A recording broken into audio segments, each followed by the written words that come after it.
Pagpalain ka ng Panginoon, yung may intention ka talaga. Sige nga. Nahihiya talaga mga kapatid. Oo. So, mas mainam po na tayo ay lagi nagsasabi na pagpapala. Ano po? At salamat sa Diyos, magkaroon po ulit ng pagkakataon na tayo ay tumayo, magpahayag ng salita ng Panginoon sa kanyang kahabagan. So, hindi po, ako'y tumayo. Nanay. Masunuri si Nanay Florentina, no? Okay. So, alam niyo ba sa Genesis, yung sinabi ng Panginoon, nung tapos niyang lalangin ang lahat ng bagay, sinabi ng Panginoon, sa tao pamahalaan niyo ang lahat ng kanyang nilalang. Anong ibig sabihin yan? Anong implication sa atin? Ibig sabihin, walang tao na hindi leader. Bakit? Yung nanay, tatay, leader ng kanyang pamilya. Tama? Yung mga barangay tanod, leader ng kapayapaan sa barangay. Hanggang pataas ng pataas yan, iba-iba ang katungkulan ng mga leader. So, maging sa church, si Bishop bilang pinakapuno natin, leader, hindi lamang dito, kundi ang pinagli-leader niya, mga kapastoran. So, yun po yung kanyang level of leadership. Meron namang mga pastor na kamukha ko, na pinaglilingkuran kayo, na tagapanguna kami. Yung mga nagtutugtog, lahat. So, ibig sabihin, walang exempted. Lahat tayo pala ay leader. Hanapin natin kung saan tayo magli-leader. At yung pagli-leader natin ay may proseso. Kaya nga, anong sabi diyan? Put in church. Yan yung ating pinag-aaralan ngayon.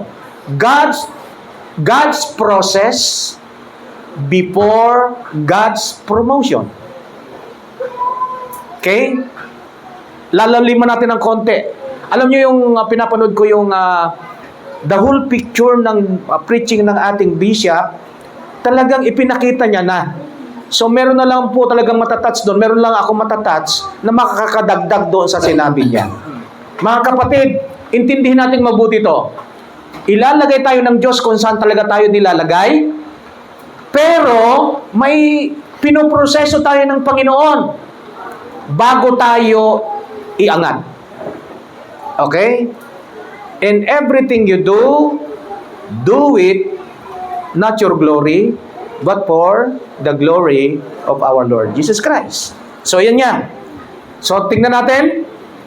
Ulitin ko, lahat tayo leader. Pag gumalaw tayo rito, sa mga susunod na taon, hindi na tayo kasya rito. Pero pag ang gumalaw si Bishop at si Bal at si Pastora Dulce, at hindi tayo gagalaw, kahit 2 taon, ganito pa rin tayo. Okay? Kaya ito ay hamon. Hamon ito. Ang hamon ko doon sa kabila, sabi ko, dahil yung na-create ni Bishop na pad, in-expound ko, in-explore. Ngayon po, nung unang celebration namin, ang umaten ay almost 160. Hindi lahat ng member namin yon. Kasi pag sinabing family altar, sa pamilya, hindi naman lahat Kristiyano eh. Pero pag inimbita mo at ipapanalangin para pagpalain, lahat sasama. So again, leadership pa rin yan. Mga kapatid, ito ang ating titingnan ngayon. Next. Tinignan ko lang yung kanyang teksto. Ang 1 Timothy kasi is all about leadership din yan. Tapos, yung Genesis 39 to 41, nandyan yung laman kung paano naging magaling na leader si Joseph. Okay? Ito ang babasahin natin. Basahin natin. This is a trustworthy saying. If someone inspired to be a church leader, he desires an honorable position. So, a church leader must be a man whose life is above reproach. He must be faithful to his wife. He must exercise self-control, live wisely, and have a good reputation. He must enjoy having guests in his home. And he must be able to teach. Marunong magturo. Ano ha? He must not be a heavy drinker. Hindi to lasanggero. Okay? And sabi kasi ng mga pastor, konti lang naman eh. Konti. Maya-maya, konti-container na. Okay? Drinker or violent. He must be a gentle, not quarrelsome, and not love money. Okay? He must manage, take note, he must manage his own family well. Iyan ang pamantayan. Having children who respect and obey Him. Panginoon, salamat. Pagpalayan mo ito, maging daluyan ng pagpapala, maipamuhay namin, matutunan namin upang lubos naming madaanan ang nais mong daanan namin. Salamat po, Panginoong Hesus. Ito po ang aming panalangin. Amen. Tuloy natin. Next. Okay. Pakiintindi lang to ha. Promotion in God's kingdom never begins on the stage. Maraming tao ang gusto ko agad nakaangat, taas agad. Okay? It begins in the shadow, unseen faithfulness, yung hindi nakikita. In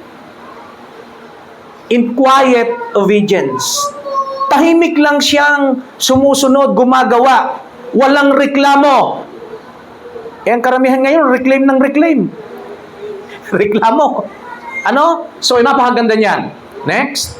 Tignan pa natin.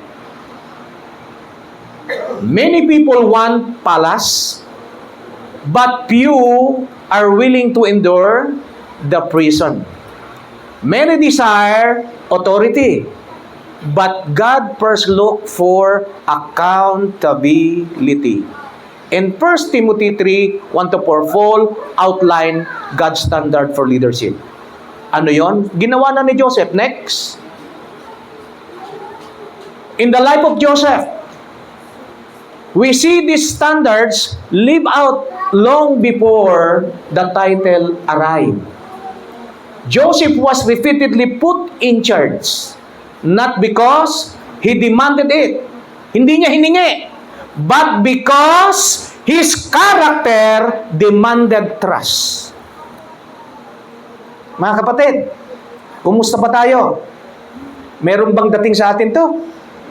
Kasi tandaan nyo po, ang sino mang nagmamadali, tagnan nyo to sino mang nagmamadali, natitisun. Anong ibig kong sabihin? Gusto ko agad dito. Kaya nga po yung nakakaintindi sa mahihirap, yung nagdaan dito. Pero yung sinasabi ng mga mayayaman, hindi naman lahat, nandun. Ang puso ko'y sa mahirap dahil ako'y makamahirap. Pero anong ginagawa? Anong ginagawa? Sinasamantala ang mahihirap. Pero ang mga mahihirap na naging leader, kamukha ni Ramon Magsaysay, ano nangyari?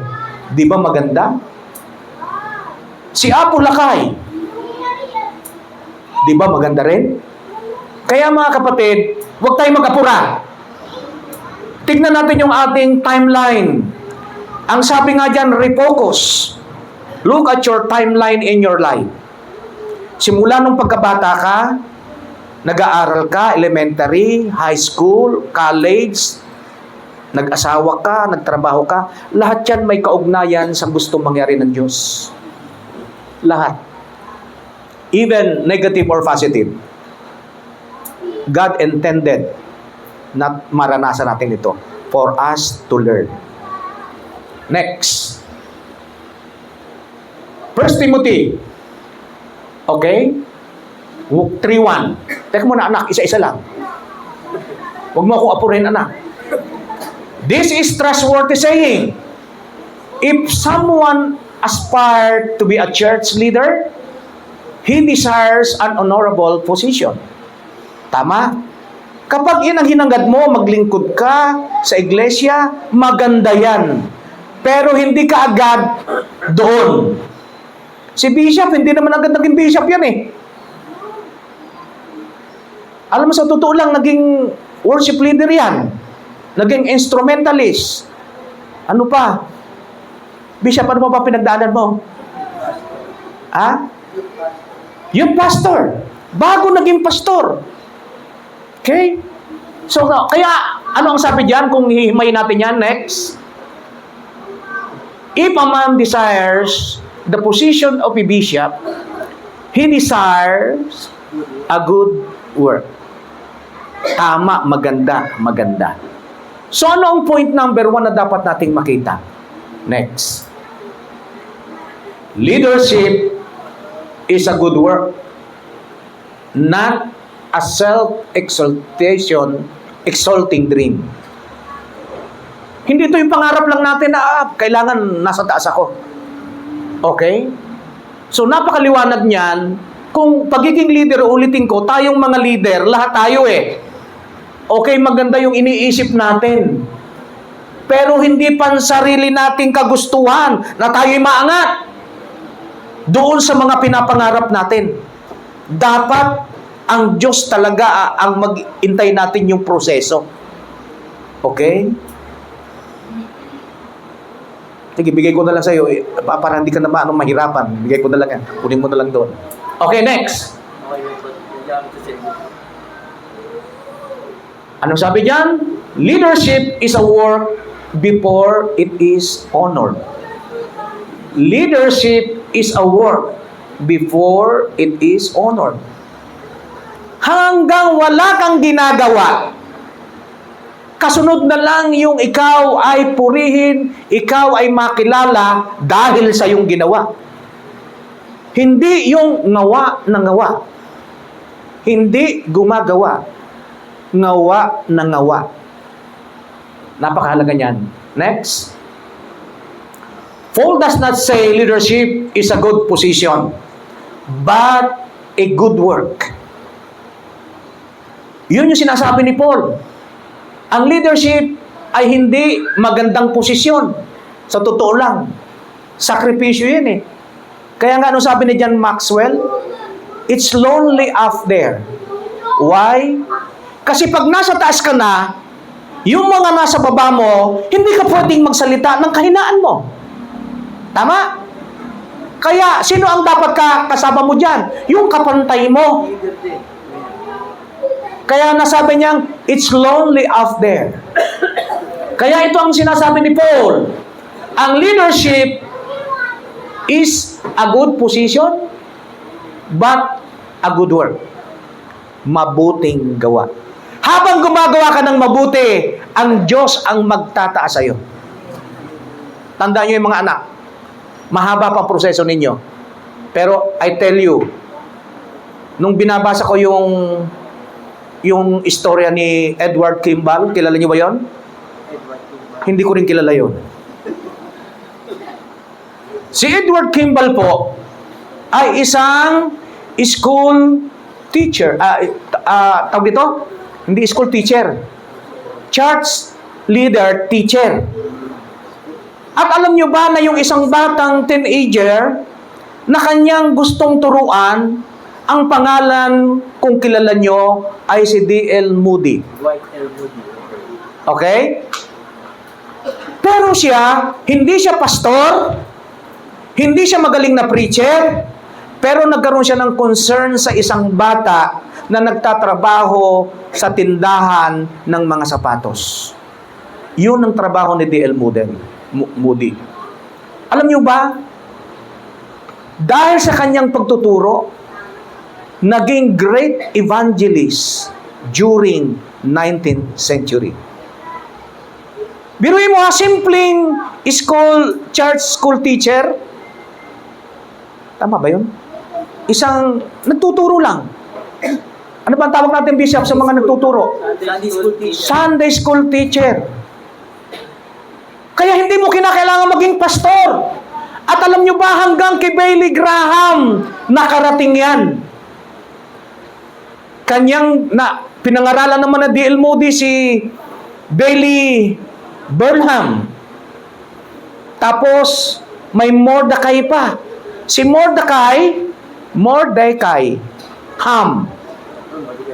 Si Mordecai Ham, layo ano? Galing yan kay dahil kay Del Muti. 5 yan. Hanggang sa isang araw, hindi lamang nagtuturo si Mordecai ng patungkol sa Diyos. May dumating na 2 bata.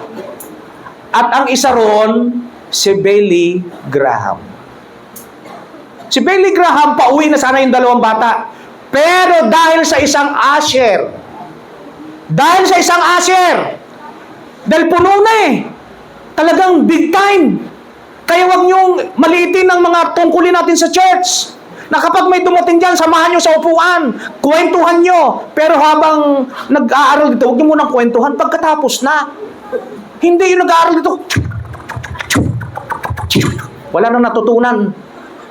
Alam mo dahil doon, nakalimutan ko yung pangalan nung, yung aser na lalaki, naipaupo, nung naupo, si Billy Graham, yung kanyang teenager na yan, na nabuhay ang kanyang espiritu. Ginamit si Mordecai Ham. Okay? At ngayon po, wala na yatang gagaling pa sa tingin ko sa buong mundo. Nakarating dito, yung Billy Graham, alam po, more than 200 million believers around the globe. Could you imagine? Sa pamamagitan lang ng isang ordinaryong nagtuturo sa church at isang usher. Kaya wag nating tignan na wala tayong kwenta. Lahat tayo may kwenta sapagkat lahat tayo ay may kwento. Amen. Lahat ng tao ay may kwenta. Bakit lahat may kwento? Next. Joseph dreamed of leadership, but God never allowed him to escape the world. Mamaya maintindihan nyo yun. Kasi sinabi na ni Bishop yun From dream, advance ko na yung aking preaching to dungeon, to palace. Nakita nyo? Mahaba yun. Hindi simple yun. Na pag binasa mo, dream, dungeon, mabilis bang ang daming proseso pinagdaanan nun. Tingnan natin mamaya. Okay. Kaya ang sabi dyan, Joseph dreamed of leadership, but God never allowed him to escape the world. Kaya kung meron kayong ginagawa ngayon sa church natin, gawin ninyo ng buong puso. Kasi walang aksidente sa Diyos. Iyan ay pinapadaan kayo para mas maging magaling kayo, lalo na yung mga kabataan. Next. B. Dream reveals or reveal purpose, not readiness. Pinakita na agad ng Diyos kay Joseph yung panaginip niya bilang leader. Pero hindi pa ready. Ngayon, kung may mga pangarap tayo, huwag niyong apurahin, hindi pa kayo ready. Kinakailangan yung dumaan ng grade 1, grade 2, grade 6, grade 2. Drive-thru ang mangyari nito. Alright? Hanggang sa makatapos ka ng college. Di ba pagtapos ka na ng college? Ready ka na. Next! Joseph's dreams came early, but the fulfillment came later. Tama? Kaya, kung nangangarap tayo, ipinapakita sa atin ng Diyos kung ano yung dapat nating gawin, huwag kang mag-apura. Darating yan. Yung mga tao, hindi lamang ibig sabihin kasi, pag sinabi kasi, para bang puro church lang Maging sa sarili mong buhay. Halimbawa, kamukha ng panganay mo. Ano panganay ng panganay mo, anak? Si Paris? Paris tayo. Alright. Si Paris, may pangarap yan. Pero, hindi pa ngayon ready. Magpatuloy ka lang anak, magsakripisyo ka, tumulong ka sa church, tumulong ka sa tatay mo, tumulong ka sa nanay mo, at bukas makalawa, isa ka ng CEO. Yun. Amen. Walang nilalang ang Diyos na hindi niya sinabihin, "For I know the plans I have for you," says the Lord. Plan to prosper you and not to hurt you or harm you, to give you hope in the future. Mga kapatid, kung dumadaan man tayo ngayon sa kung anong bagay, tanggapin natin, gawin natin ng maayos. Darating tayo dyan. Kaya anong sabi ng mga, yun, sinabi kay Bishop yun, sa amin pala. Makulit yan makulit din ako Ang sabi ng tiyahin kong nasa langit na ngayon, "Anak, maiintindihan mo rin kapag naging magulang ka na. Dahil magulang kami." Anong ibig sabihin niya? Tama ba yung Bishop? Maintindihan mo pag naging magulang ka na. Dahil magulang kami. Alright, wala namang batang sinisita ng ama at ng ina na masaya. Bakit? Hindi nila naintindihan. Pero ngayon ang ibig kong sabihin dito, mahirap man ang inyong pinagdaraanan, tanggapin nyo sapagkat piniprepare kayo ng Diyos sa mabuting bagay. Next. Dream before character leads to pride. Tandaan nyo yan. Kapag hindi ayos ang inyong pag-uugali, attitude, magmamalaki lang kayo. Pride. Kaya anong sinabi ni John Maxwell ulit? Quote natin. Your attitude determine your altitude. Again, kung ano yung pag-uugali natin, kung ano yung buhay natin, ito ang nagdedetermina kung hanggang saan tayo makakarating. Walang dyan. Kasi may ginawa ng Panginoon, si Joseph nga ang naging dahilan para makita natin ang buhay. Kaya masarap pag-aralan si Joseph kahit pa ulit-ulit Marami kang matututunan. Habang pinapakinggan ko yung ni Bishop maliwanag na Sabi ko, ano pa ipipreach ko? Sinabi ng lahat. Pero alam niyo po, may mga konting dapat din maintindihan pa. Makakadagdag pa. Ma-enhance pa. Talagang pinagtyagaan ko Sabi ko, matindi yung ginawa ni Bishop 1 oras at 40 minutes, 35 minutes. Talagang matindi, pinaliwanag niya. Maliwanag kung talagang inintindi niyo yung sinabi niya nung first Sunday ba yon, Bishop? Okay, yan. Next. Character before promotion leads to humility. Again, kapag nahubog na ang inyong pag-uugali, ako Jolo, wag kang magalit sa akin. Alam mo, nung una kong makita si Jolo, surang-sura ako. Wala sa hulog. Inuhulog ko na ito Pero ngayon nakikita ko, habang lumalaon, tumatagal. Habang lumalaon, nakikita ko, binubuo siya ng Panginoon. Hinuhubog siya ng Panginoon. And I believe, someday, magiging magaling na pastor din to. Kasi pag pinadaan ka talaga sa prosesong mahirap, tandaan mo, lahat ng dinaanan mong yan, may kaugnayan sa pagiging leader mo. Dahil kung alam mo ang nararamdaman ng mahirap, madali kang makisama sa mahirap. Hindi yung nagmumukha ka lang mahirap dahil gusto mong pagsamantalaan yung mahirap. Kaya, huwag kayo maniwala sa mga politiko. Politiko rin ako Pero hindi ko sinasabi yun. Lahat ng mga politiko pag halala na. Ay, ako po ang aking pinagmulan, mahirap. Kaya ako po'y para sa mahirap. Kaya pag ako'y naupo, hirap na hirap kayo. Tama? Mali. Real talk. Bihirang politiko ang nagsasabing hindi siya makamakahirap.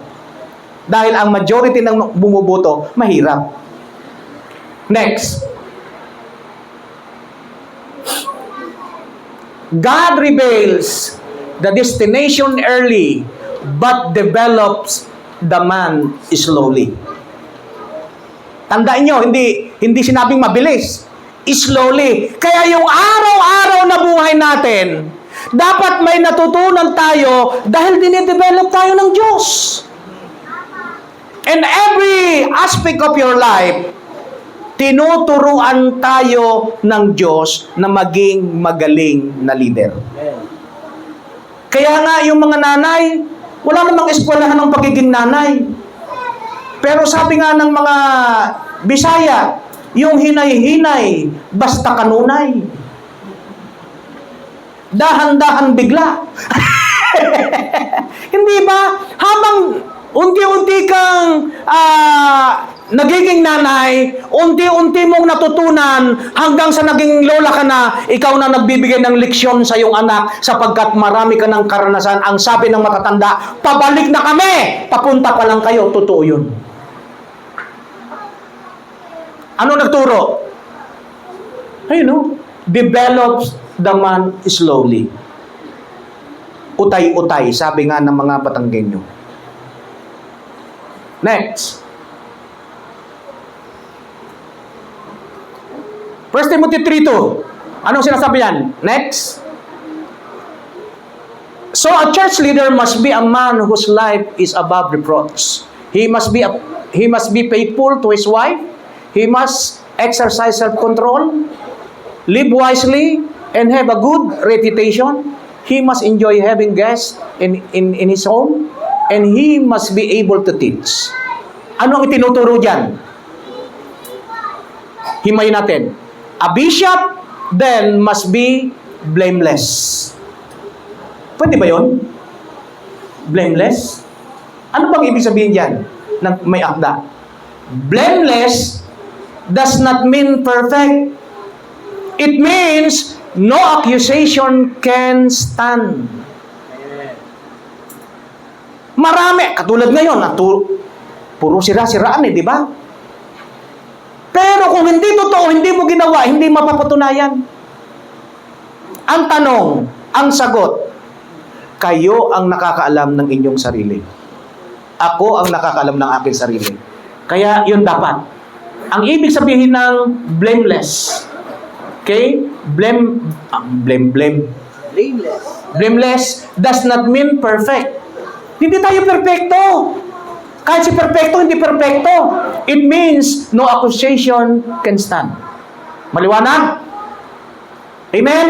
Amen. Tuloy. Pastor, Bishop, pag natapos tayo ng isang taon at yan pa rin yan, tagilid na ang mga ulo nito.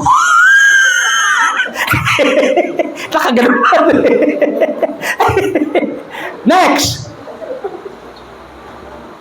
Joseph and in Potiphar's house. Iyan na. Lagi nyo na narinig. Narinig nyo na kay Bishop. Narinig nyo rin siguro kay Dulce. Narinig nyo rin siguro kay Pastor Ban. Okay, tuloy natin. Anong ginawa dyan? Next.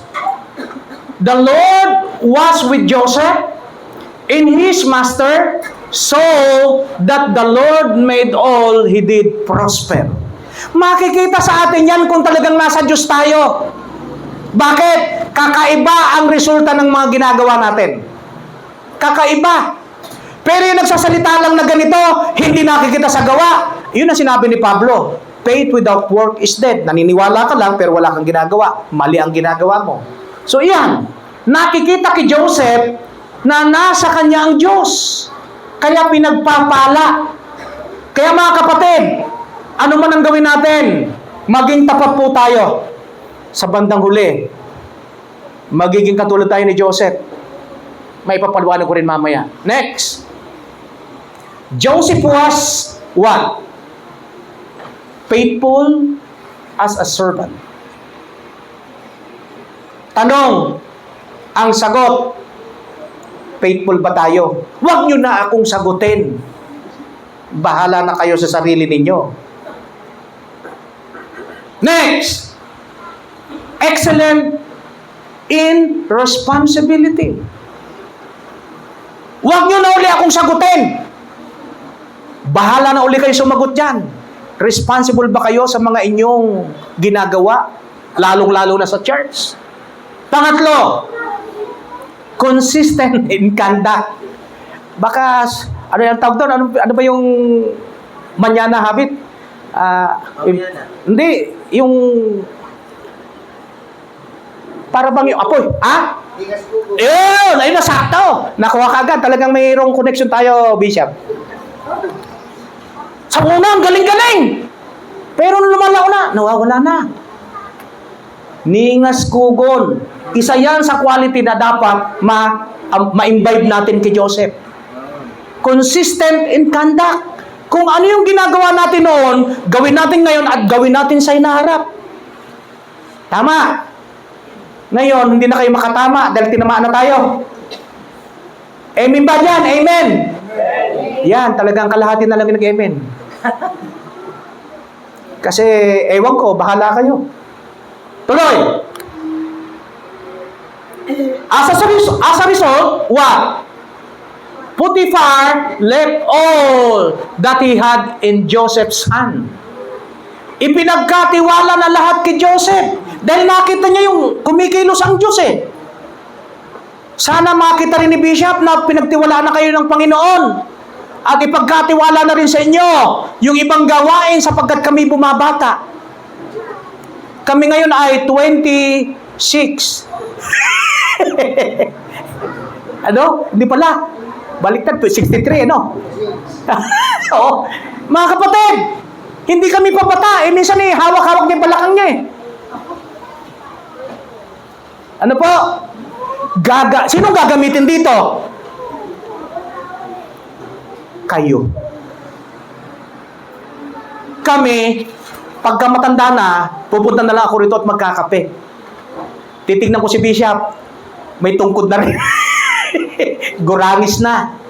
At kayo, tuwan-tuwa kami kung si Raymart, lahat kayo, si Bal, si Jolo, si Gang, ang dami ng mga magagaling na leader. Why? Kasi napagtiwalaan kayo. Mga kapatid, iyan ang nangyari. Pinagtiwala, itiniwala na kay Joseph lahat. Bakit? Nakita yung pagkilos ng Diyos. Next. Before Joseph ruled a nation, he managed a household. Kaya tandaan ninyo, ang sino man maging gusto ng leader ng church, dapat ayos ang pamilya. Dapat ang mga anak ay, maaayos ang buhay. Ako'y nagpapasalamat sapagkat ang mga pamangking ko, maayos ang buhay nila. Siguro laging, baka nakukulta na yung mga utak niyang kakakwento ng tatay nila, ni Bishop. Nung panahon namin, ganyan-ganyan. Kayo, ganito, tama ba? Ate Presi, nakukwento ba yun ng aking pinsan? Totoo namang naghirap kami. Kaya nga masarap na yung buhay. Okay? Diyan tayo tuturuan ng Panginoon. Kapag ayos ang pamilya natin, magiging ayos ang pamamahala natin sa iglesia. Next. Sana intindihan po natin yan. 1 Timothy 3 ito, inulit lang uli yan. Sige, wag na natin ilagay. Next. Nabasa natin kanina, yung 3 na lang ang basa natin. He must not be a heavy drinker or be violent. He must be gentle, not quarrelsome, and not love money. Anong pinapakita dyan? Next. Temperate, self-control. Temperate, self-control. Ano yan? Self-control in private determines authority in public. Tandaan niyo po yan. Self-control in private determines authority in public. Kung napagtitiwalaan ka kahit walang nakakita, secret, yun ang magdidetermine kung paano ka maging leader sa hinaharap. Mga kapatid, maliwanag yan. So, dapat natin maintindihan ito. Ito ay hindi shortcut. Nakita nyo, kanina process nga eh. Di ba? So, yan yun. Self-control in private determines authority in public. Hello? Kumusta po tayo? Tayo, kasama na ako ron. Walang exempted. Okay? Next, na dapat natin makita. Joseph in moral testing. Ito na yon. Kaya napakagaling na pag-aralan ng buhay ni Joseph, ang dapat natin matututunan. Next, when temptation came, Joseph did not ask. Next. Will I be caught? Mahuhuli kaya ako? Tanong ni Joseph, mahuhuli kaya ako? Okay? Pangalawa, sabi niya, how can I sin against God? Alam niya ang lahat ng Kristiyano may conviction. Kaya alam mo kung tama o mali ang magiging decision mo. Kasama ako. Walang exempted uli. Walang magaling. Dapat nating maintindihan. Kaya marami tayong matutunan. Next. Ito yon. Joseph lost his coat, but keep his character. Anong kwento dyan? Dahil gusto na magpasiping ni Potiphar, Mrs. Potiphar. Hinablot si Joseph. Natanggal yung kanyang Tagalog, pagcoat, yung jacket ba yan? Balabal! No! Nakuha man ni Potiphar yung balabal niya, pero yung pag-uugali niya hindi nakuha. Mga kapatid, kung ano man ang dekorasyon ng ating buhay, kahit mawala sa atin yan, kapag may karakter tayo, hindi tayo masisira, magiging tapat tayo sa Panginoon, ibibigay sa inyo ang tamang posisyon, ibibigay sa inyo ang tamang dedikasyon, ibibigay sa inyo ang tamang blessing. Basta, ang mahalaga, importante. Nawala yung kanyang coat, pero yung karakter nawala. What you refuse in secret determines what God releases in public. Sino tinanggihan niya? Pwede naman eh. Sige, Mrs. Potiphar, ay ito ako. Lumapit ka. Hindi niya ginawa eh. Sabi niya rito, what you refuse in secret. Sikreto na nga yun eh. Talagang, kung tutusin, wala na makakaalam. Pero hindi niya ginrab yun. Dahil tapat siya sa ating Diyos. Mga kapatid, application sa buhay natin. Kumusta tayo sa araw ng Lunes hanggang Sabado?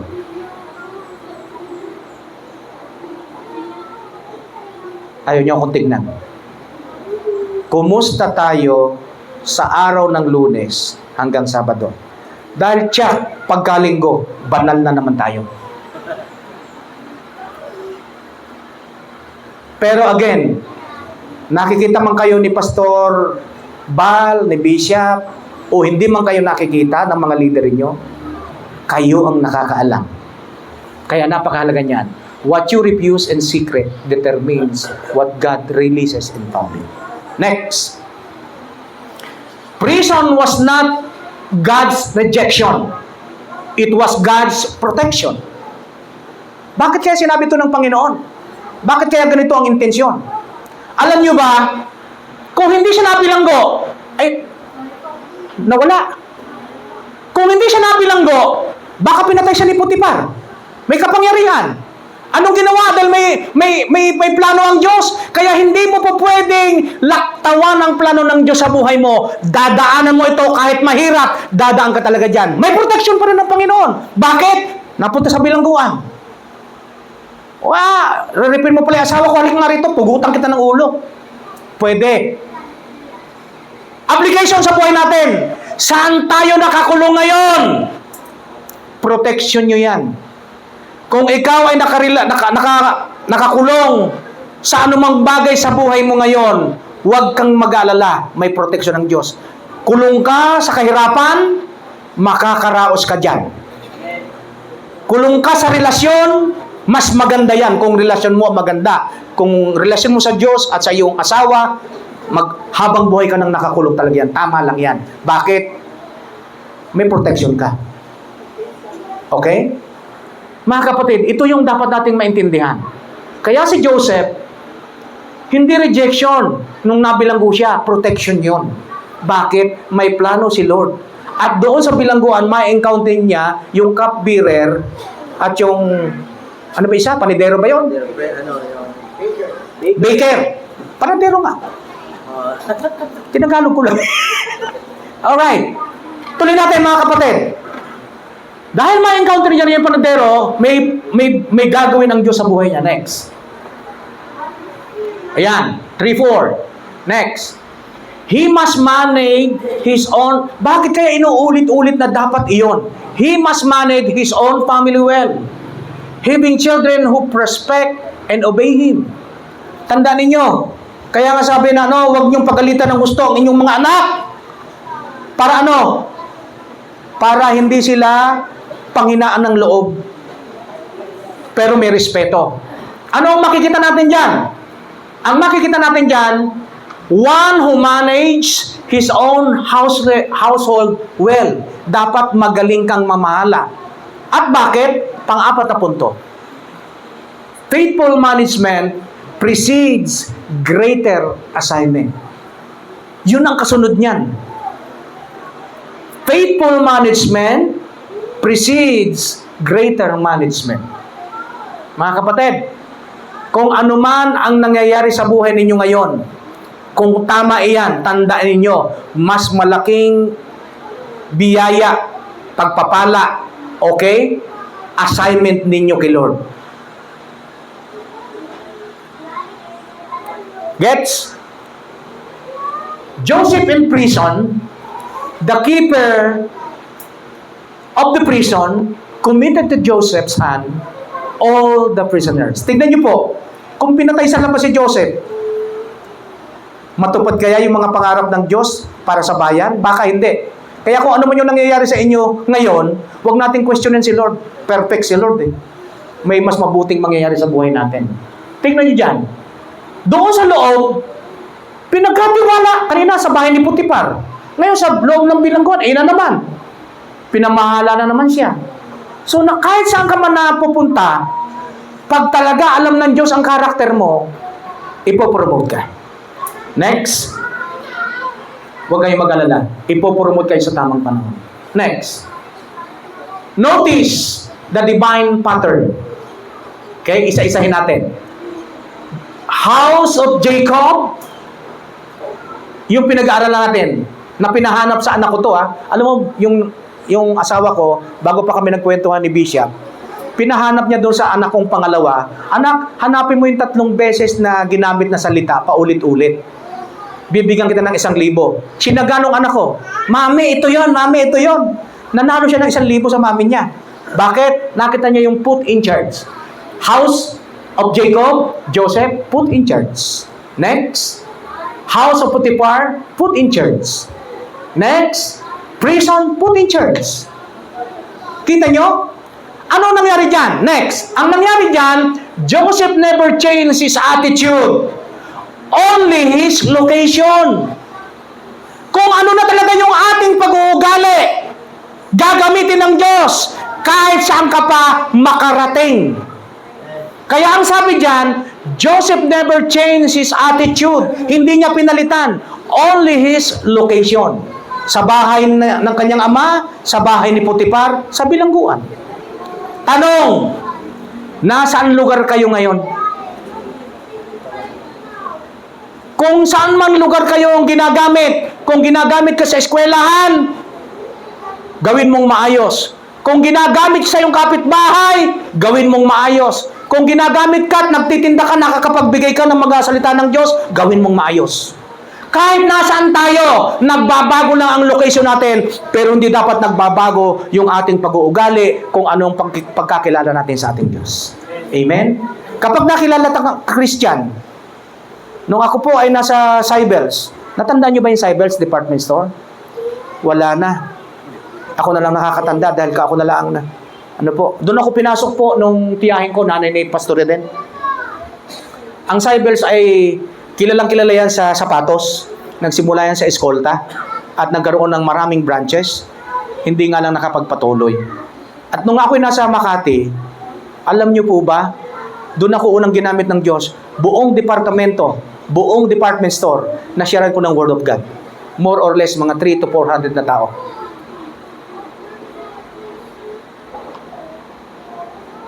Nung ako'y na ibang lokasyon, ganun pa rin. Kaya mga kapatid, ano man ang kalagayan nyo ngayon, saan man kayo dali ng Panginoon, huwag magbago ang inyong ugali kung talagang nakilala nyo ng Panginoon. Bakit? Makaka-impluwensya kayo ng tao. Next. God does not promote talents. Nilagay na pala. Nauna na. Kukurutin kita eh.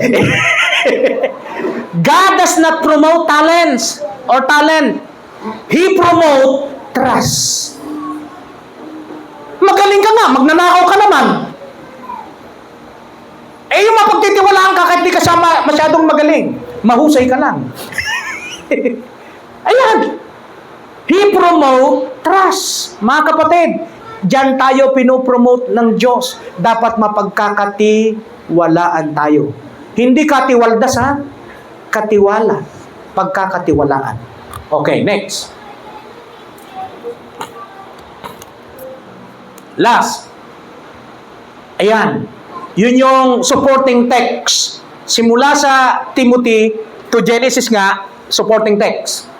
So, pero as his official, can we find anyone else like this man? So obviously filled with the Spirit of God? Sabi niya rito, then Pharaoh said to Joseph, since God has revealed the meaning of the dreams to you, clearly no one else is as intelligent or wise as you. As you are. You will be in charge. Ayun na nga. You will be in charge of my court. And all my people will take orders from you. Oh, magsisimula sa'yo kung ano ang mga sasabihin mo, susundin ng tao. Only I, sitting on my throne, will have a rank higher than yours. Pharaoh said to Joseph, I hereby put you in charge of the entire of Egypt. Tignan nyo. Mga kapatid, bago pa narating ni Joseph, ang dami ng dinaanan. Bago niya marating yan. Kaya anong sinasabi dyan na dapat natin makita? Next. Meron pa kaya niyan ngayon? Pwede naman nating hangarin. Can we find such a one as this? A man in whom is the Spirit of God? Kasi nasa kanya eh. Ngayon, tanungin niyo ako, pwede bang mangyari sa atin nyo? Nasa sa atin yan.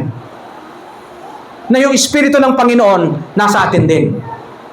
Ikaw ang magdidesisyon, hindi ibang tao. Ang tanong, ready ba kayo? Kasi si Joseph, makikita mo yung pruweba eh. Napakaganda. Kaya ang dapat nating makita dyan, pang-apat na punto, preparation produces preservation. Preparation produces preservation. Kaya yung binanggit ni Bishop, inaral kong mabuti yun. Hindi ko makalimutan, inulit-ulit ko yun eh. Balik ko ulit. Anong sinabi ni Bishop? Ang pagkakasabi mo ron eh, ano yata eh, yung purpose atang inuna mo ron eh. Purpose, preparation, preservation. Nung inuulit-ulit ko yung tip mo. Dito po, makikita natin yan. Now, eto na, next. Purpose. Clarified. Isa-isa na. Purpose, clarified. Yung plano, yung pagkakalika kay Joseph, kung ano yung dapat niyang gawin, naklaro. Naklaro. Kaya kung ano yung mangyayari sa atin, anong purpose ng Diyos sa buhay mo, unti-unti, parang puzzle, nabubuo yan, magiging klaro. Pagdating ng tamang panahon. Kasi ang tao, may missing link. Kapag teenager ka pa lang, ito ang gusto mo. Pero habang tumatanda ka, uy, mukhang naiba na. Habang umiidad ka, uy, ito na. Habang nagkaroon ka na ng edad, uy, ganito pala yun. Kaya huwag kayong mag-apura. Magiging klaro ang inyong buhay kung anong pagkatawag sa inyo ng Diyos. Joseph's suffering was not about him. It was about saving lives. Tingnan mo nga, yung kanyang paghihirap, bagamat naghirap siya, hindi ito patungkol sa kanya, kundi ito ay para maligtas ang ibang buhay. Sa buhay natin, mga kapatid, Kung ano man ang pinagdadaanan nating hirap ngayon, malalagpasan natin yan dahil may itinuturo ang Diyos para magamit tayo sa iba. Kasi hindi ka pwedeng magbigay ng advice kung hindi mo naman talaga nadaanan. Maraming nag-a-advise, kala mo ang galing-galing, hindi naman dinaanan. Pero ang magaling na advisor, tanungin nyo yan. Yan, maraming karanasan yan.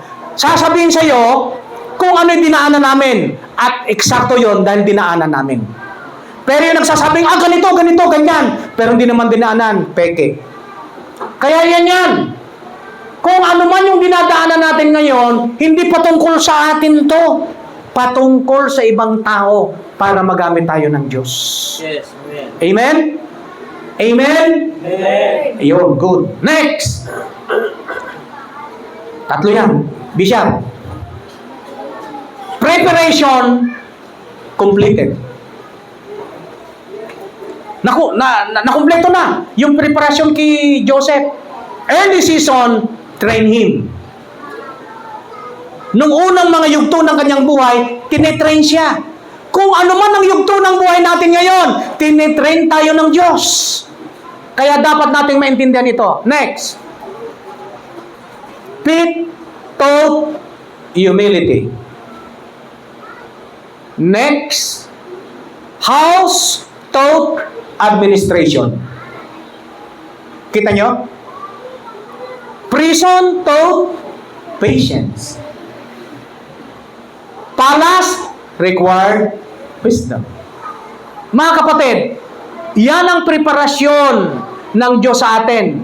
Kukumpletuhin ng Panginoon kung ano ang pagkakalalang sa'yo para maging kagamit-gamit tayo. Tandaan niyo po yan. Walang nilalang ang Diyos na walang gamit. Lahat may gamit. Kaya kung nasaan ka man ngayon, sa mga kalagayang yan, huwag kang mag-alala. Hindi ka nag-iisa. Okay? Tuturuan tayo sa bawat yugto ng buhay natin. Okay? Nung hinulog ka sa balon, anong natutunan mo? Magpakababa. Tama? Nung nasa bahay ka ni Potiphar, natuto kang mag-manage. Nung nasa prison ka, matuto kang nagpasensya. Nung nasa palace ka na, meron ka ng wisdom. Kung nasaan man kayo ngayon, piniprepare tayo ni Lord. Next. C. Preservation accomplished. Joseph was put in charge. Saan? One of Egypt's economy. Tingnan niyo po. Darating ang panahon sa inyo. Magiging, ang tawag doon, yung ikaw yung namamahala sa bahay ninyo.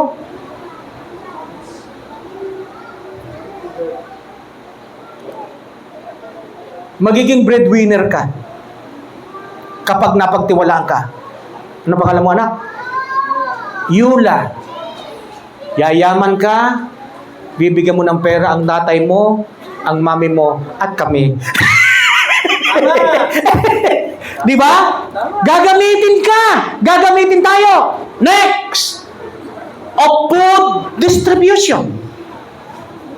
Ginamit si Joseph, hindi lamang sa Ehipto, kundi magbahagi ng pagkain sa mga taong malapit ng mamatay. O yung kinukwento ni Bishop yun eh. Nung panahon namin, nagkaroon na ng tagutom. Na yung RCA, may kahalong, hindi nyo nakain yun, may kahalong mais. Pipila ka ng kihaba-haba. Pagdating mo ron, isang gatang na lang ang nakuha mo. Ganun kahirap. Anong gagawin ng isang pamilya? Inilulugaw. Si Joseph, pahiram na ng pahiram noon. Kaya, binigyan siya ng wisdom ng Diyos para makapagbigay ng pagkain nung panahon niya sa nasyon.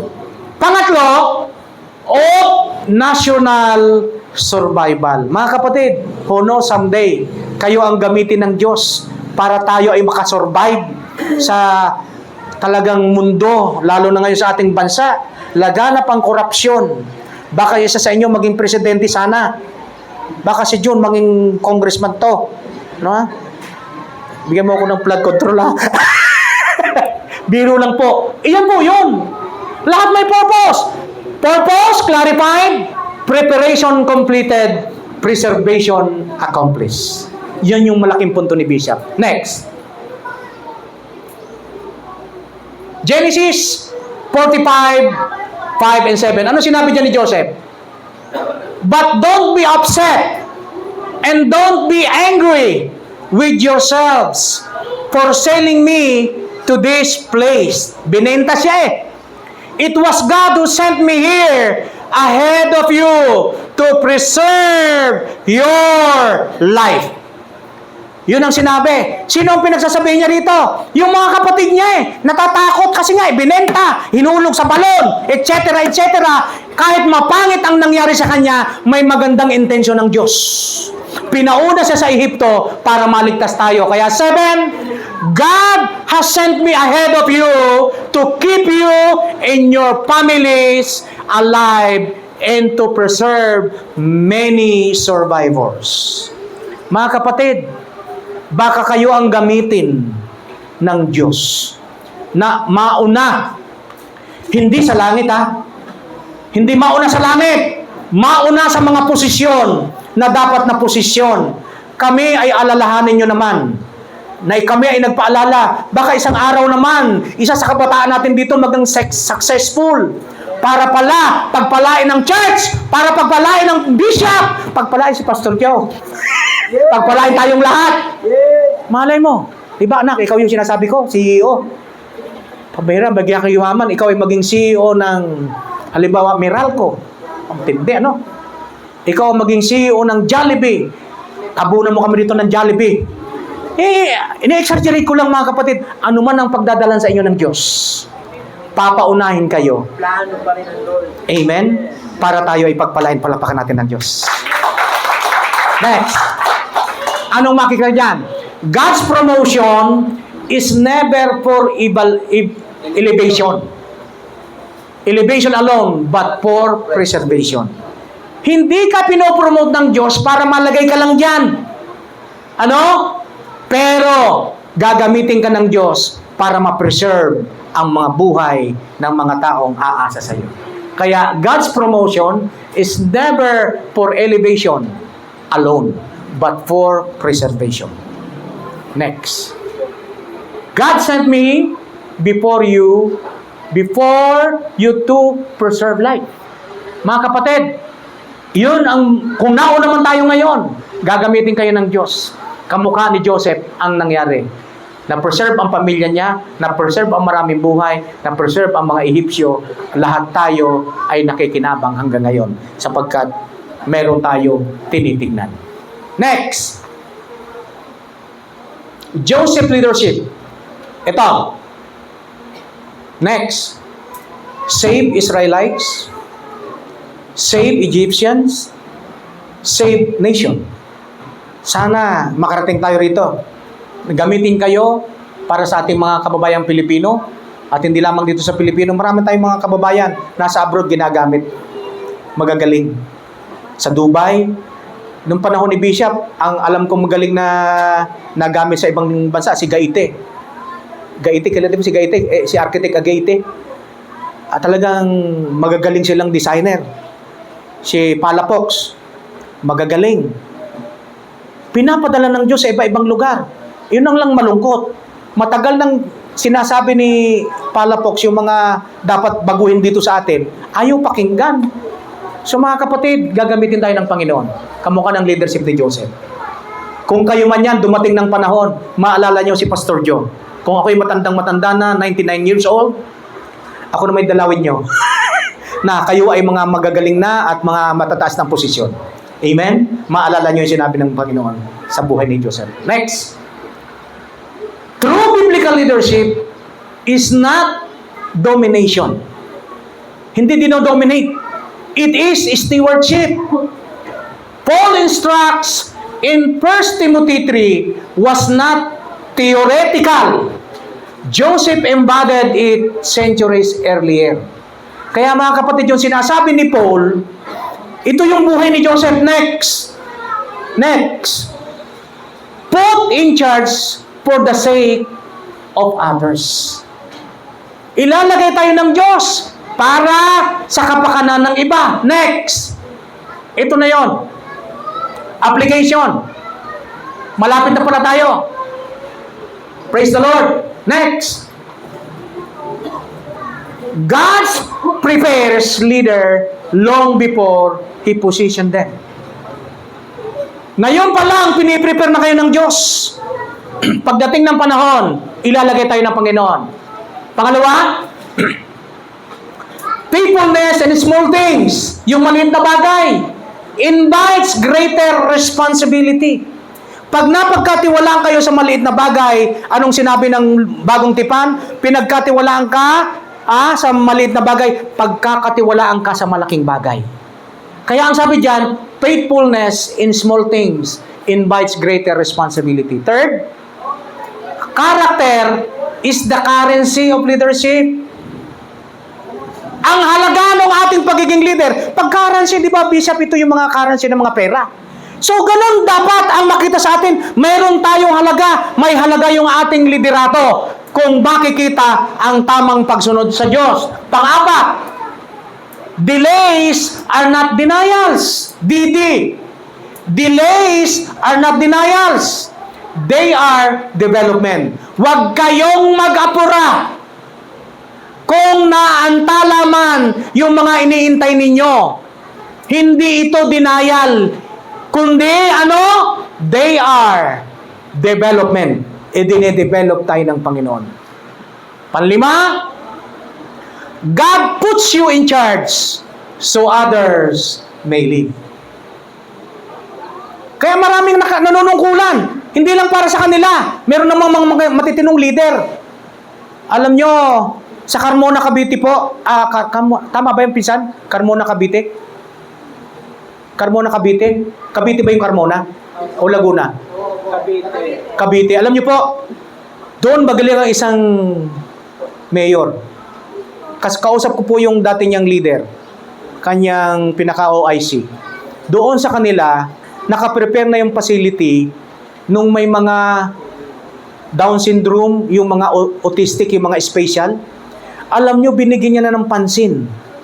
Kumpleto ng pasilidad, kung paano tuturuan yung mga nanay na wala pang trabaho, nabibigyan pa ng trabaho. Alam nyo kung bakit? May magandang pananaw yung leader na yon. Kaya dyan, God puts you in charge so others may live. Doon, hindi na problema ng mga nanay. Ngayon pag nagpa-assess ka lang ng special child, libo-libo ang babayaran mo. Doon libre.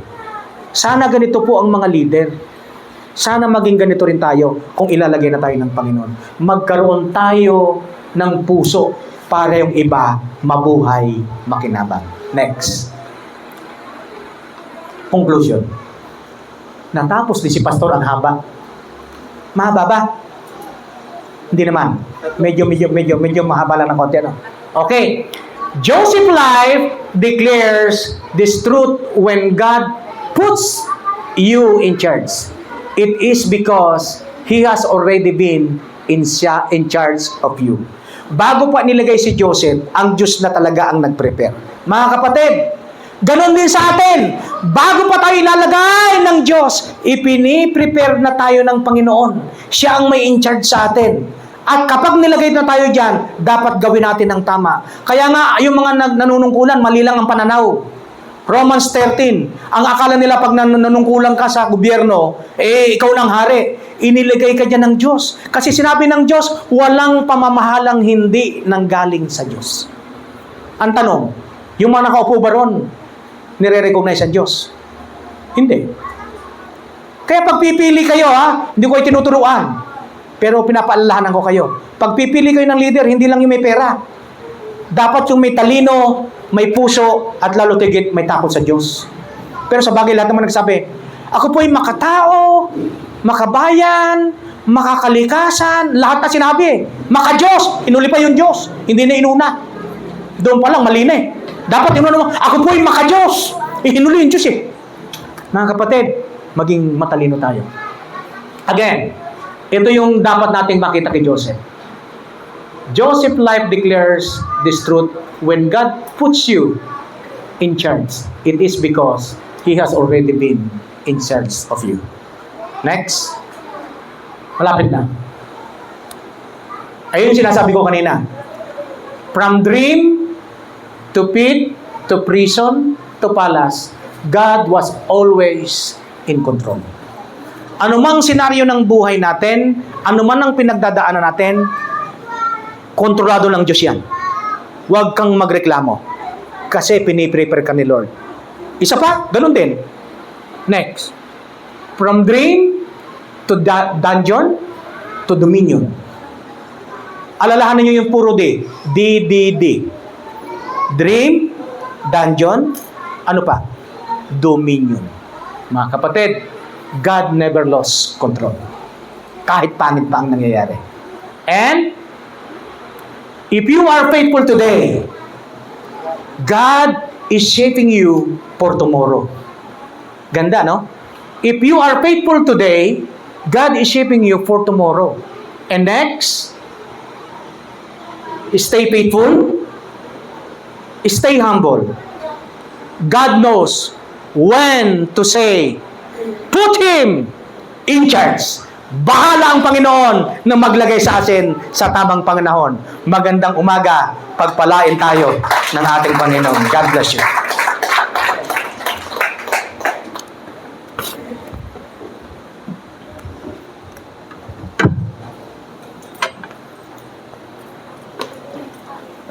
Kung kabigatan sa puso ko eh. Alam niyo ba kung ilang taon unang ipinipare ng Panginoon si Joseph? At ilang taon ang kinonsumo bago siya pumasok sa paglilingkod sa palasyo?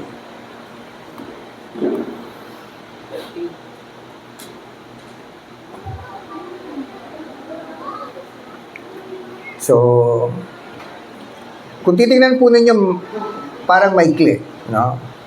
It's only 13 years. Kasi from 17 to 30. Pero yung 13 years, hindi po tayo nagbibilang ng numero. Yun yung sinasabi po ni Pastor Joe. It is not about numbers. It's about actually the perfect timing of God. No? What is 13 years? Dahil si Moses, it took him how many years?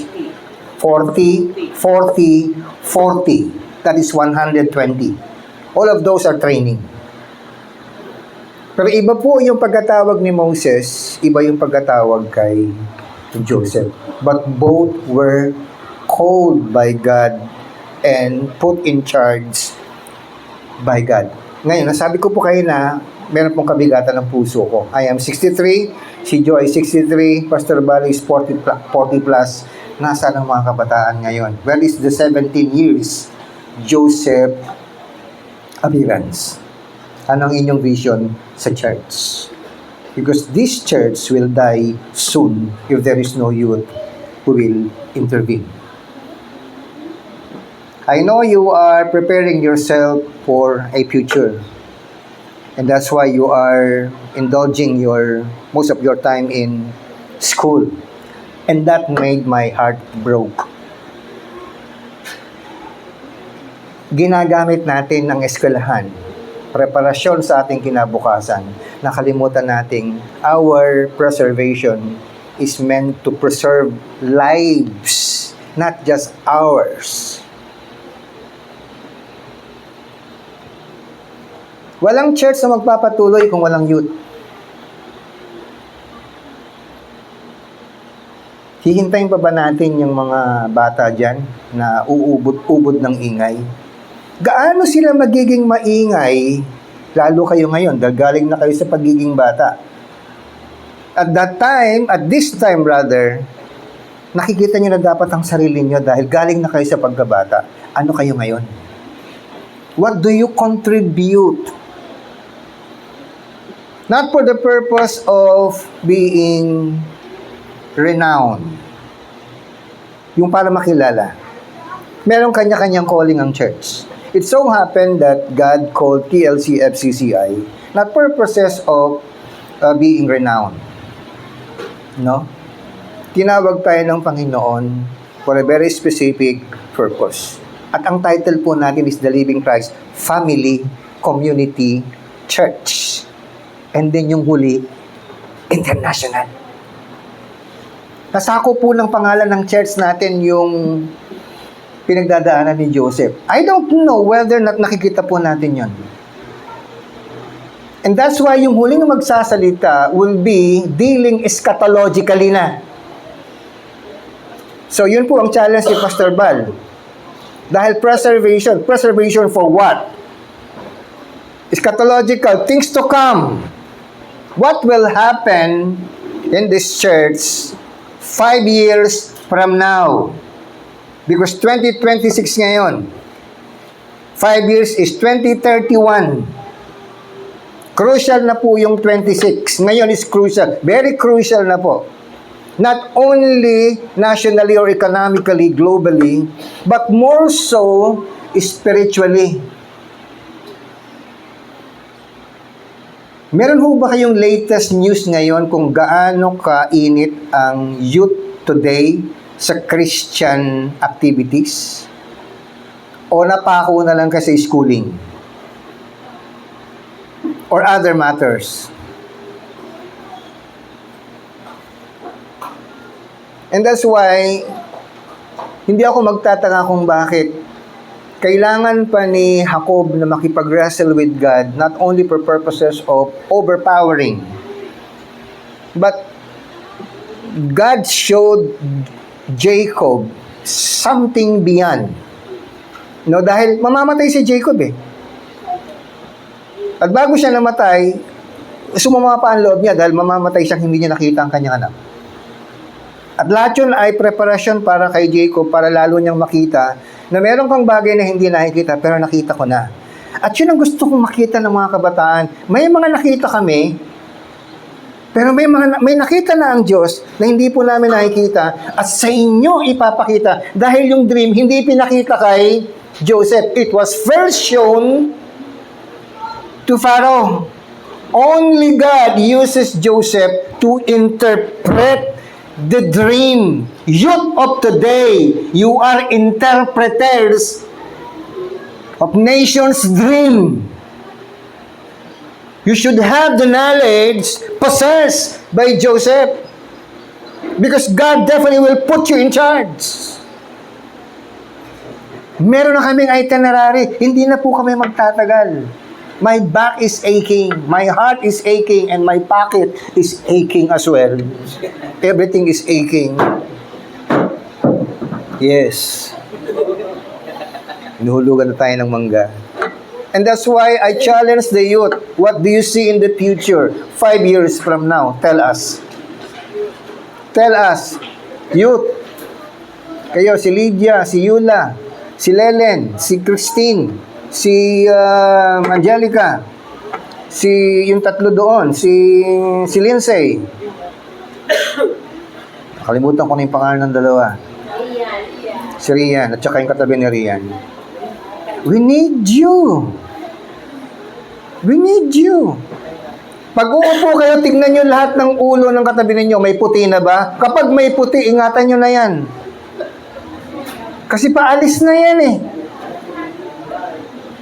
Anong may pababaon nyo sa amin pag aalis na kami? Ang sabi ni Joseph, bago siya mamatay, at alam niyang mamamatay siya, ang pakiusap niya sa may iwanan niya, kung sino man yon, pakidala ang buto ko.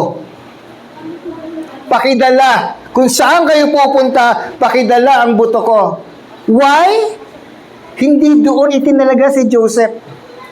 Ginamit lang doon si Joseph for purposes of preservation. Pero hindi siya doon.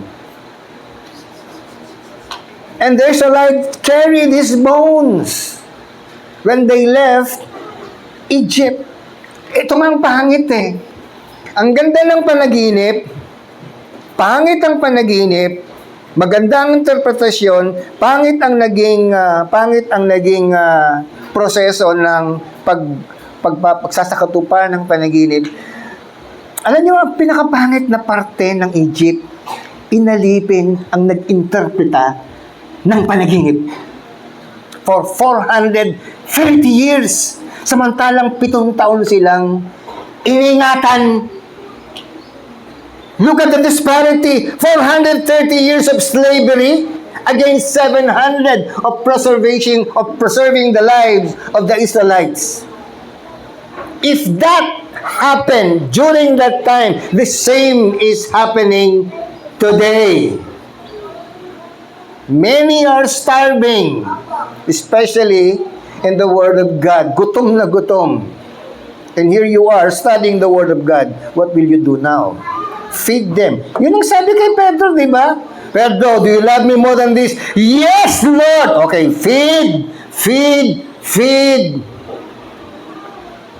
Kung naiintindihan lamang po sana natin ang pagkatawag sa atin, bawat isa, bilang mga Kristiyano, hindi po mawawala dyan ang pagpapakain. At iyon ang iyong dahilan kung bakit ka nandiriyan. Magpapakain ka. Pero kailangan dalhin mo yung kabigatan na yan sa iyong puso. So, yun po ang challenge, mga kapatid. And salamat sa Panginoon sa paggamit kay Pastor Joe doon sa mga mahalagang bagay. Nakita po kami bago po siya magsalita, nagkikita muna kami. Dahil meron siyang tinatanong sa akin, meron po akong dinadagdag sa kanya, at meron akong ibinibilin sa kanya. At doon sa magsasalita sa huli, yun nga, mas malawak na po yung kanyang tatalunan. Okay? Eschatological na po ang paksa niya. Ano ang mangyayari? Kasi nangyari na eh. Ano ang mangyayari pa? Bilang paghahanda po sa atin. Lalong-lalo na sa mga Kristiyanong walang ginagawa. Di ka nagpe-pray, di ka nagbabasa ng Biblia, at wala kang ministry. Anong tawag sa'yo? And this is always the challenge.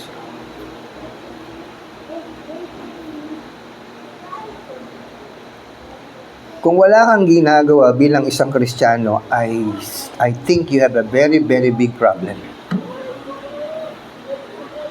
You have a very, very big problem.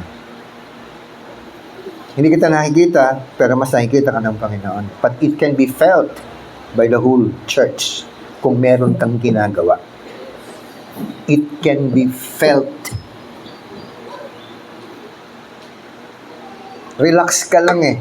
May trabaho ka lang siguro. This is not to offend somebody or someone. But I would just like to bring this out into open. If there is nothing, and as far as your calling or your conviction, being Christian is concerned, if there is nothing relevant to your calling or conviction, then what are you or who are you? Kung wala kang ginagawa. Hindi ka nga nagpe-preach dito, pero nagpe-pray ka naman dyan.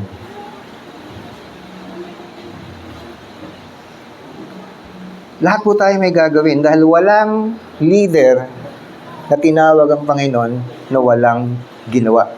Lahat may ginagawa at lahat merong pagdadaanan. Sabi ko sa mga yung pinagdaanan ko, hindi nyo kakayanin. Yung pinagdaanan namin ni Joe, hindi nyo kakayanin.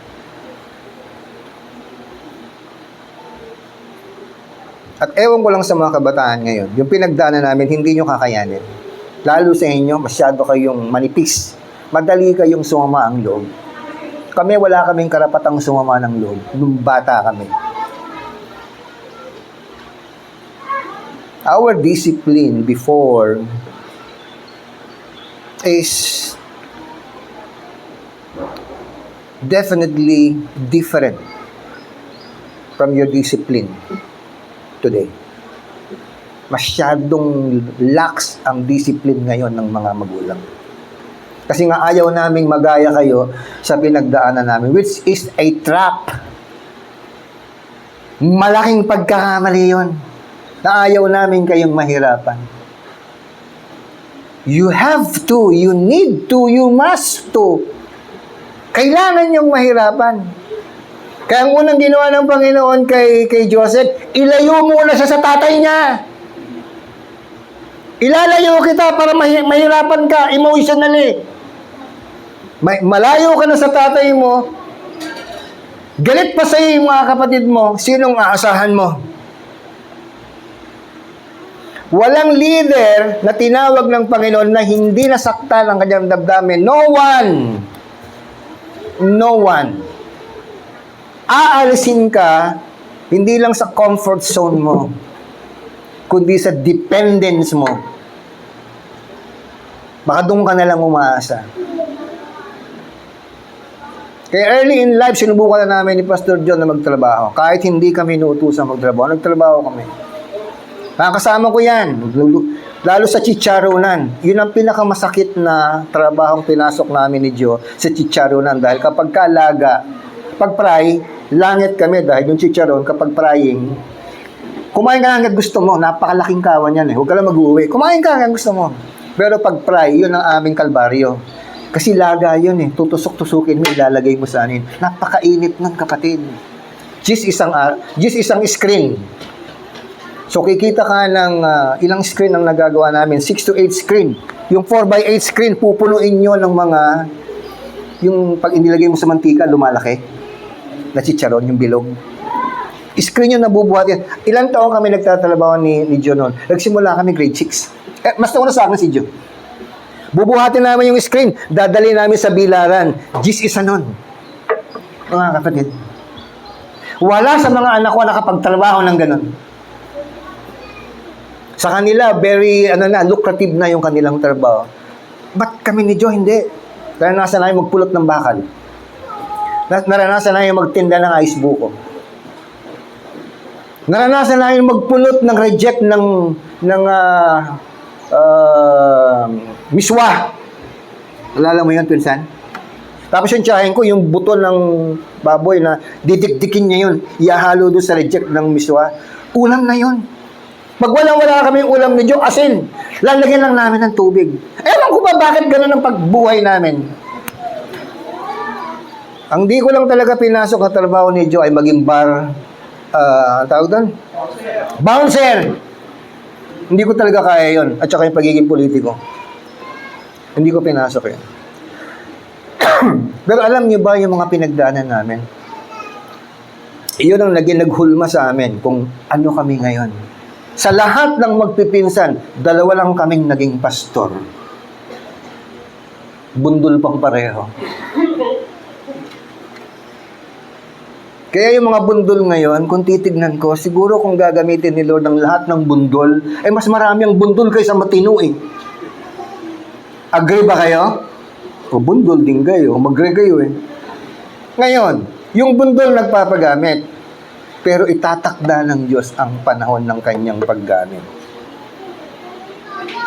17 nung simulan ni Lord si Joseph. 30 nung tinawag na si Joseph sa pinakamalaki at pinakakritikal na ministeryo ng kanyang buhay. 17, 63 na ako mga kapatid.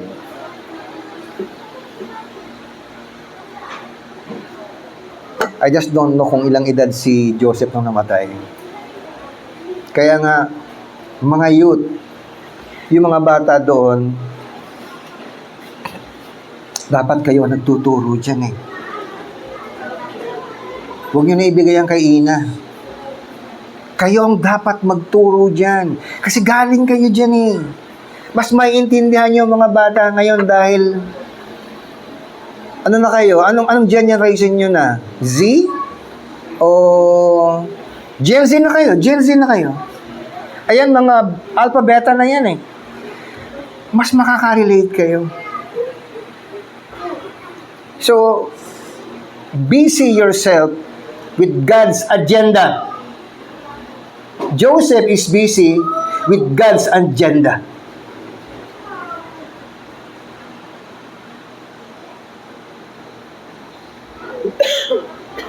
Dahil kung hindi, 2-3 years from now, dead na tong church na to.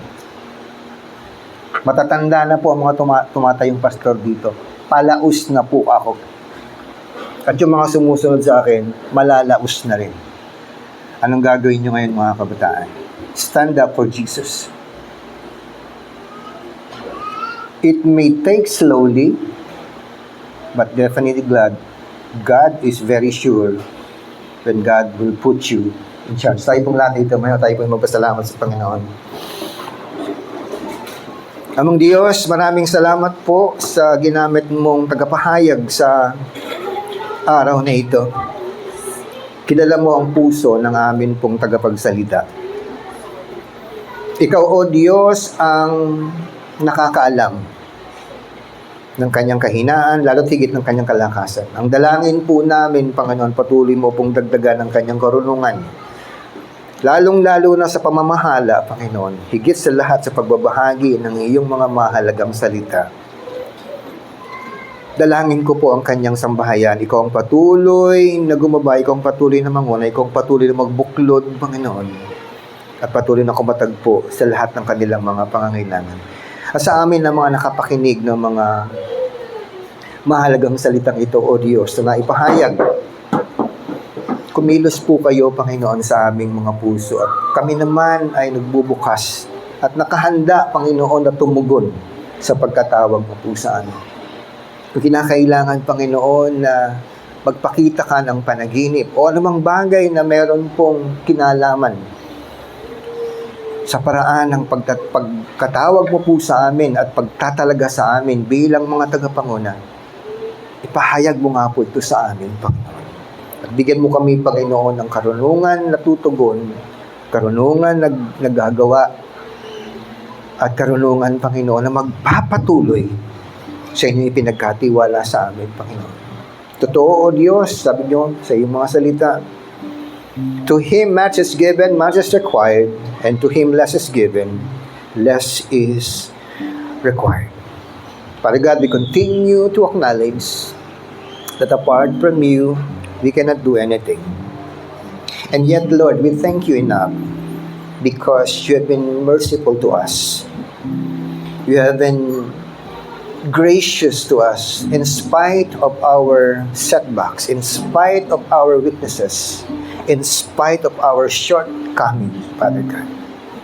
Mahalaga ang mga salita na nilalagay mo sa aming puso at higit sa pagkakaloob mo po sa amin ng banal mong Espiritu. At nawa, O Diyos, ay lubos naming maisapamuhay ang kahalagahan ito ng amin pong buhay, O Diyos, na naglilingkod sa iyo. Maraming salamat po, Panginoon. Purihin ka sa pangalan lamang ni Jesus. Amen.